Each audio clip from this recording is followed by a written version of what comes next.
It's actually 10 o'clock, and now the council Yossi is back. We'll actually go ahead and convene.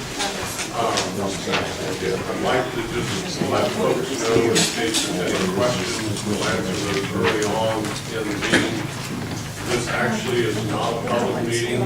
It winds up being a thing where the council will not make any decision on anything today. There is no advertised agenda at this meeting. It winds up being a thing where we are strictly here to actually listen to a presentation by NRC in regards to what is being considered. I believe there is a public meeting tonight in Roswell where comments and all can be made. And then you have one in Carlsbad later, is that correct? And as a result, those are public comments where things can be mentioned. But anyway, we have no problem with you all listening to what is presented, but it's a thing where we're not going to actually ask for input from the public, and we're not going to accept any questions from you all for the group. But anyway, with that, if the NRC folks would like to introduce themselves and start. Start with introductions. Yeah, start with introductions. Oh, and actually, some of our counselors, including myself, actually work for a living. It's not that. But anyway, so that's probably why some of them are not here. Some of us do not. Well, thank you for the invitation to talk. My name is Bill Mayer. I work at the Nuclear Regulatory Commission Regional Office in Arlington, Texas. I'm the Regional State Liaison Officer, and I interface with state and local governments and tribal governments on issues that we need to be aware of regarding our licensees.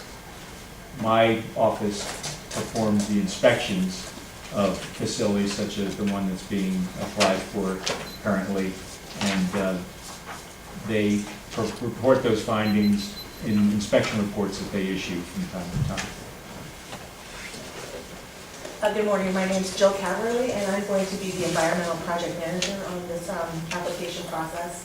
So I'll be overseeing the development of the environmental impact statement for the application.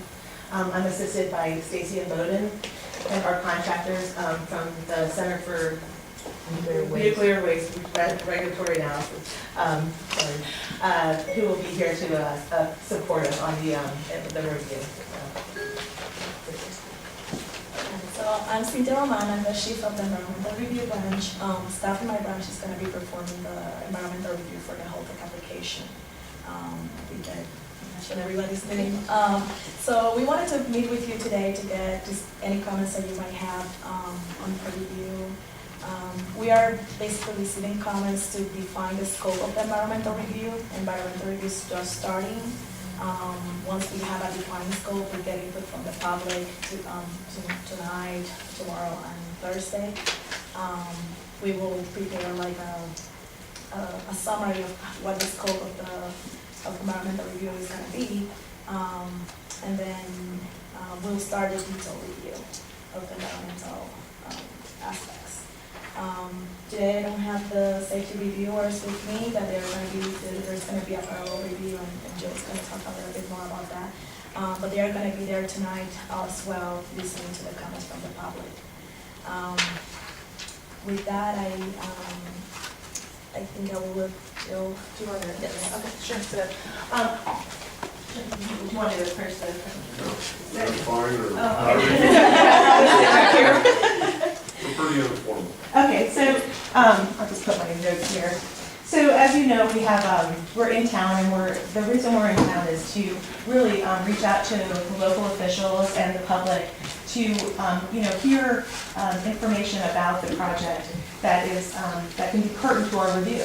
You know, you are the locals, you are the folks that live here. We want to hear information that we need to consider in the scope of our review.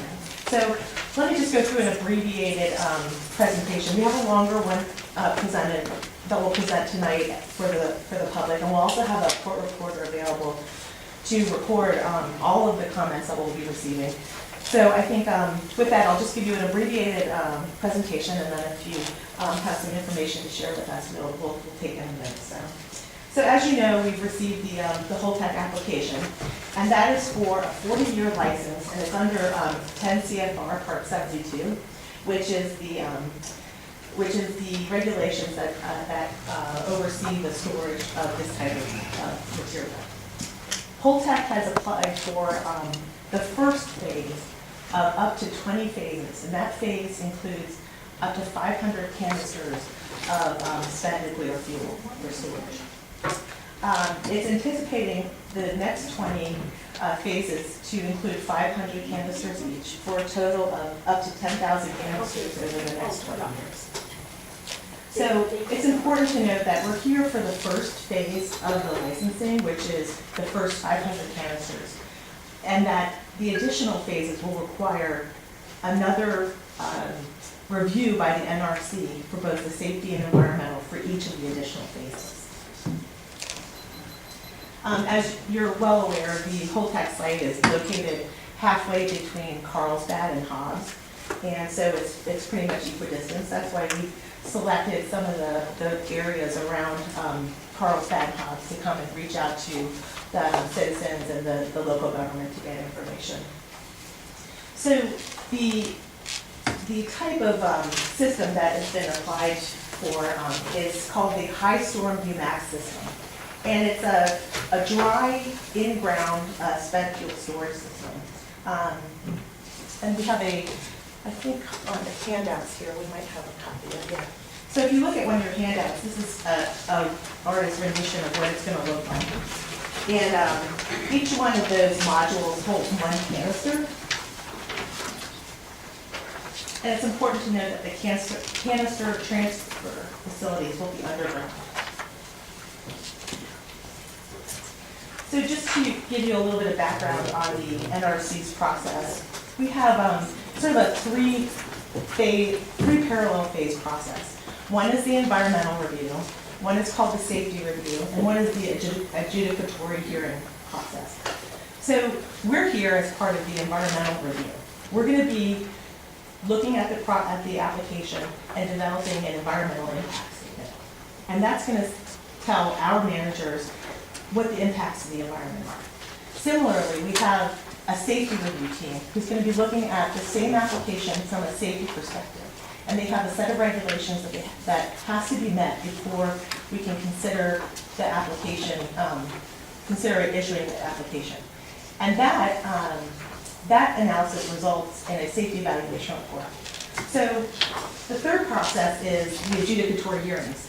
And that's sort of a public process that if the public would like to intervene in the process, it can do so.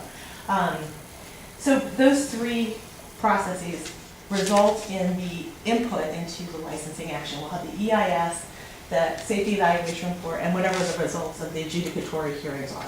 And that's when our commission makes a determination whether to issue or not issue the license. Just getting a little bit deeper into the environmental process, there are 2 times where we can come out and visit with the public and the locals. And the first is the scoping process, and that's what we're doing right now. We're here trying to define the scope of our environmental review. The next time we'll be out here to visit with you will be after the draft environmental impact statement is issued. And we issue that for public comment, and then we gather all the public comments, and then we'll be out again to present the results of our EIS and get comments back from you. So that'll be the next time, and we anticipate that to be around next summer. We would like to issue that draft report. Of course, that's dependent on gathering information and typical scheduling issues, but we hope to be back here perhaps next summer with the results of that draft report and gathering information from all of you. So with that, I'm just going to close and say that we have these public meetings that we're expecting quite a few people at tonight, and we have provided you with copies of some of the handouts that we'll be presenting at those meetings tonight. It kind of runs down the details of the project. It also tells the public how to comment, because we really do want to receive comments. So we have a card that explains how to get those comments to us. We're going to have a court reporter where the public can sit down with the court reporter independently, individually, and they can also, there was a request for a more public format, so we've also opened it up to a facilitated meeting where folks can make comments on the record and in a facilitated meeting type format. So with that, we just want to give you the background of the project and, you know, hear from you, your comments, and hear what you have to say, Cleveland. So I'm going to sit down. And do you have anything to close out with? No, I guess, so as Jill mentioned, right now we're more in listening mode and tonight as well, but then we have open houses before the meetings and people can stop by and talk to us if they have a specific question about some of the posters that we're going to be presenting. Because really right now, since the environmental review is starting, we are just more absorbing information than really answering specific technical questions. You guys have a question for the couple? Yeah, Councilor Ford. So is this initial scoping period that you're doing right now, is this for the alternatives to be developed? It helps us to develop the alternatives, yes.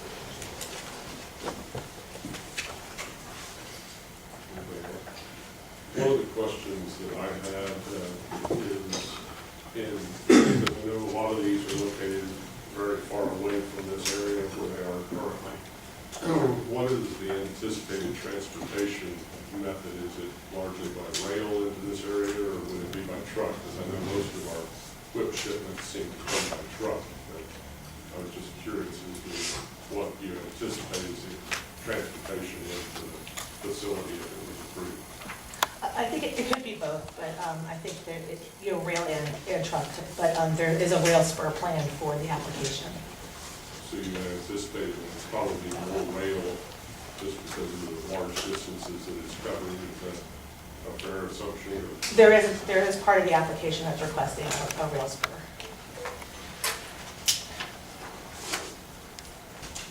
And in the transportation, obviously the there was the true pack container design that was to try to prevent releases.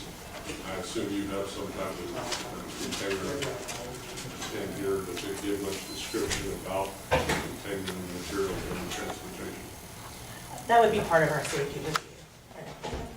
The transportation, they're going to have all the safety requirements. They have to use certified cask. So there is a safety review that is going to be done to ensure that it's safe.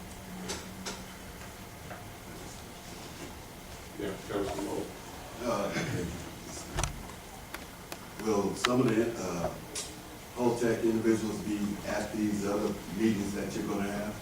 I think then some of them are They won't have a presentation portion, but they would have 3 to 5 minutes like any other person in the public. And there's also been outside organizations that have requested space at the open houses, and we've accommodated that, and I think Holtec is one of those groups.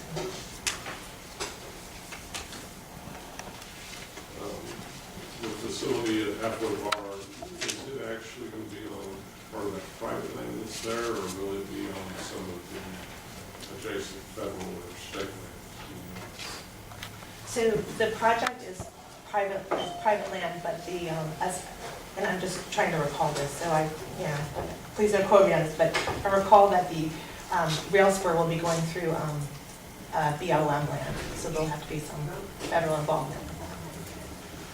Yeah, well, see, it's a thing where I've told folks that we have our newest ski mountain being developed there at Halfway Bar. I don't know if you've been to Halfway Bar, we're building a mountain cuttings at the disposal site, and it keeps growing higher and higher, and I figured that would be a way that we could start skiing closer to Texas, all the way to Rio Grande. Anyway, it'll take a while, but it's certainly in the process of building it.